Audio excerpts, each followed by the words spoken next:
the most brutal, feral, predatory, savage-looking vampires any movie has ever put on screen. So, and of course, I'm talking about 30 Days of Night, and that is probably one of my favorite vampire movies of all time, and that is certainly one movie that you did work on.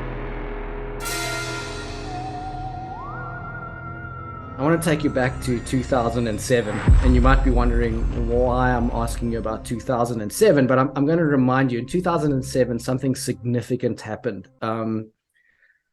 A vampire movie was released that introduced the vampire to an entire generation of youngsters, and they went into the cinema and they saw these vampires that were these beautiful looking porcelain skinned glittery vampires, and they went, that's what a vampire is. And of course I'm talking about Twilight. Now let me just say, I know you didn't work on Twilight. A year later, 2008, another vampire movie is released, and I can't help but smile when I get this little picture in my mind of these youngsters who have just watched the sparkly vampires. They go into the cinema expecting to see that kind of thing, and then what they get is this movie about isolation, about grief, and about sacrifice, and of course, the most brutal, feral, predatory, savage-looking vampires any movie has ever put on screen. So, and of course, I'm talking about 30 Days of Night, and that is probably one of my favorite vampire movies of all time, and that is certainly one movie that you did work on. Brilliant movie. And that's the one that you worked on with Sarah as well, right? Yes, yeah, Sarah Rubano and other great friends, Davina Lamont and Bill Hunt, and had an amazing crew. And the fun thing about this one is that Richard, this was done by What a Workshop, and Richard had kind of, turned it over to me to be in charge and to, work on designing the makeup effects and just kind of looking after this stuff. So I was the key supervisor on the show, Right. of course, with the great help of Sarah and Davina as well. Right. But what was great about this, and reading the script, and I wasn't really familiar with the comic at all. Then I got the comic and read that. And I thought, wow, shit, this is cool. This is pretty barbaric. Yeah. And then reading the script and then meeting the director, David Slade, Who went on to direct a Twilight movie, right? Yes, that's right. That's right. Yeah.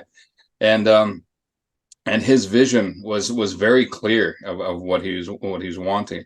Kind of like what I mentioned before. Sometimes you'll get a director who knows exactly what he wants, and in this case, this was David. He was free to interpretation about anything, but it's like, I remember him saying, he says, okay, well, these vampires, I don't want them to be the classic Christopher Lee fangs, with the canines and that kind of stuff. He says, I want their teeth to be like almost like shark teeth. And when they feed, they don't just bite the neck. I want them to bite and then just shred back and forth. So they tear apart and then shred the skin.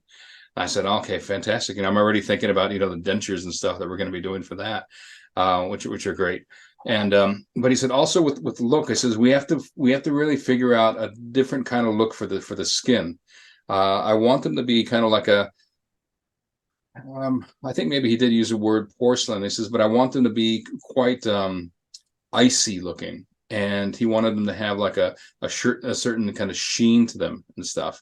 And so Davina and Sarah and myself and a few others, we did a bunch of different tests, of trying all these different kind of makeups and makeup bases and stuff, and then and putting over these like almost like a pearlescent kind of sheen over the top of them and stuff, which made it look, quite interesting. It made it feel quite cold, I think, is one of the things he was trying to get. And so that was a real challenge and a lot of fun. And remember with the character, with the casting, I was really interested with the casting because David has said, for the main character Marlowe, we're going to get the great Danny Houston. Yeah. I said, Danny Houston, wow, okay. I love Danny's work, and I thought, but I just, in the back of my mind, I'm like, I think he's too old. Sorry, Danny. This is what I was thinking at the time. And Danny came in, and great guy, and my friend Bill Hunt designed his makeup and stuff. And then, but I'll never forget, once we got Danny into the makeup, had his dentures and the contact lenses and the costume and everything, and he became Marlowe. I mean, he's another one of these actors. Once he was in the costume and everything, he became this character. He became Marlowe, and you could tell right away that he was the head vampire. Oh And he yeah. had this incredible presence about him. And so one of the other things that David wanted as well for the overall look, besides the teeth of being, shark-like, is the claws. He wanted the claws to have like these talons, so that they could slice and just shred and that kind of stuff. And so I came up with a way of making these basically like almost like finger cups kind of things. So what we did is we took casts of all the actors' fingers, and then we through a series of different molding and that kind of stuff, then we sculpted some really long, kind of sharp talons, that were kind of broken up edges and very sharp and nasty looking. And we ended up creating these and casting these out of a latex material. And so basically it was like a cup that got glued over their finger. And so it was glued on really, really well, so it wouldn't come off. And the reason why I did it that way is because other films where, we'd put on those Lee press-on nails, the plastic ones, they'd be doing something and the nail would pop off and break and it would ruin the take. And so I definitely didn't want to be doing that kind of stuff. So that's why we came up with these finger cups, which worked out really well. And it was just one of those things. It was a very subtle thing, but it just really added to the whole look of these vampires. And also with the casting, my wife is Liz Mullane, and she's Peter Jackson's casting director. And but she was a casting director on this show. And so this is one of her, favorite shows that she had done, because she loves finding very unique faces and stuff out there. It's funny because we'll go out walking in the street and she'll go, "Ooh, look at that guy. He's got a long, narrow face, But Ben Foster was someone who just looked completely unique and just was startling in his performance. He was, yeah. And I'll tell you a story about Ben. This is funny. We made some dentures for him because David wanted his teeth to look, quite rotten and just nasty looking. No vampire teeth or anything, obviously, but just really rotten, ugly looking teeth. I was gonna say that you expect to see some dangerous looking teeth in a vampire movie, but probably the most dangerous looking pair of teeth in that movie is Ben Foster's teeth, right? Yeah. And so we made him some dentures. And he came in for the fitting, and we tried him on. And he was in Wellington, but we filmed up in Auckland, which is about an hour flight from Wellington, and that's where we had the whole set and everything. And Ben was flying out that night, and we were gonna be heading over to location the next day, fly out next day. And Ben said, "Oh, can I take my dentures with me, so I can practice my talking? Because a lot of times when you have the dentures in there, you tend to, slur a little bit, so it's good to get used to them." And they were the only ones that we had at the time. And I said, "These are the only ones we got, Ben." I said, "Will you really take really good care of these?" He said, "I swear to God, I'll take really good care of them and everything." And anyways, I said, "Okay, well, I'll see you on set tomorrow," And so a couple hours goes by, and it's getting about 5 p.m, and I get this call from Ben, and he goes, Gino. I said, "Yeah." I said, "Haven't you left yet?" He said, "No, I'm about to leave. I've lost my dentures." And I said, "Yeah, right." He said, "No, shit, I'm serious. I can't find them." I said, "You're kidding me." And he says, "Yeah, I went to the bathroom. I've checked everywhere and I can't find them." So he ends up losing his dentures, the hero pair that we had. And it's like, oh my God! So I knew it.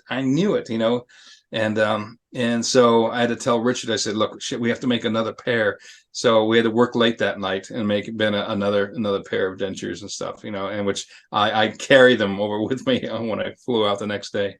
Yeah. So whenever I see Ben, I said, "Did you ever find your dentures?" Yeah, I wonder, they're probably in a sandwich somewhere, right? Somewhere, yeah. Great. Yeah, but just overall, it's like, as you saw, great looks to all the characters and stuff.